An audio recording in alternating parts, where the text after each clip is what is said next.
बिस्मिल्लाहिर्रहमानिर्रहीम। अस्सलाम वालेकुम। मैं हूं आबिद अज़ीज़ और ये इस वक्त मेरे हाथ में है एक पावर बैंक। ये पावर बैंक जो है ये 6000 mAh इसकी कैपेसिटी है बैटरी की, और इसकी जो इनपुट है वो है 5 वोल्ट 2.0 एम्पेयर, और जो आउटपुट है वो है 5 वोल्ट 2.1 एम्पेयर। इसको यूज़ करते हुए मुझे 1 साल हो चुका है। आज मैं इसका रिव्यू आपके सामने पेश करूँगा। अभी तक ये बहुत ही ज़बरदस्त चल रहा है, और इसमें एक इशू आया है जो कि नॉर्मली हर किस्म के पावर बैंक में, चाहे वो कोई सस्ता हो या बहुत ही कॉस्टली हो, उसमें आ जाता है। वो इशू क्या होता है कि सडनली आपको पता चलता है कि आपकी जो मोबाइल की चार्जिंग है वो नहीं हो रही प्रॉपर तरीके से। तो आपके जहन में एक बात आती है कि शायद आपका ये पावर बैंक जो है ये ख़राब हो चुका है। तो मेरे भी जहन में ऐसी ही बात आई थी। अभी मैं आपको इसको दिखाता हूँ अपने मोबाइल के साथ कनेक्ट करके। ये है इसकी डाटा केबल और ये है ये एक मोबाइल, और डाटा केबल को मैंने लगा दिया इसके साथ,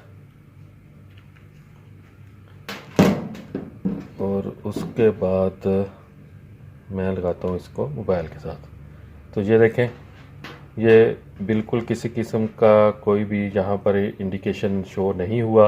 हालांकि ये एक चार्जिंग की जो लाइट है इसकी वो जल रही है। 3 पॉइंट होते हैं, 1 पॉइंट अभी बाकी है। तो ये मोबाइल नहीं चार्ज कर रहा। तो मैंने क्या किया था कि मैंने एक एक्सपेरिमेंट किया। मैंने कहा चेक करूँ इसको। तो मैंने इसकी केबल जो थी उसको यहाँ से निकाल दिया, और जो अपने इसकी चार्जर की केबल थी उसके साथ मैंने इसको लगा कर देखा। तो अभी चार्जर की केबल जो है उसको भी लगा कर देख लेते हैं। ये देखें,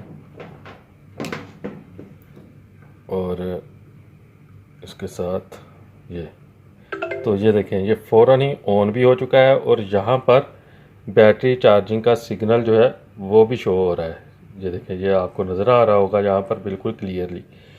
तो जब भी आपका मोबाइल का जो पावर बैंक है अगर इस किस्म की कोई प्रॉब्लम करता है, तो आप एक काम उसके साथ ज़रूर करें कि उसकी केबल को लाजमी चेंज करके देखें, ताकि आपको नया पावर बैंक ना लेना पड़े। आई होप कि ये वीडियो आपको अच्छी लगी होगी। अगर वीडियो अच्छी लगी है तो इसको लाइक कर दें और चैनल को लाजमी सब्सक्राइब कर दें। नेक्स्ट वीडियो तक मुझे दें इजाज़त। अल्लाह हाफिज़।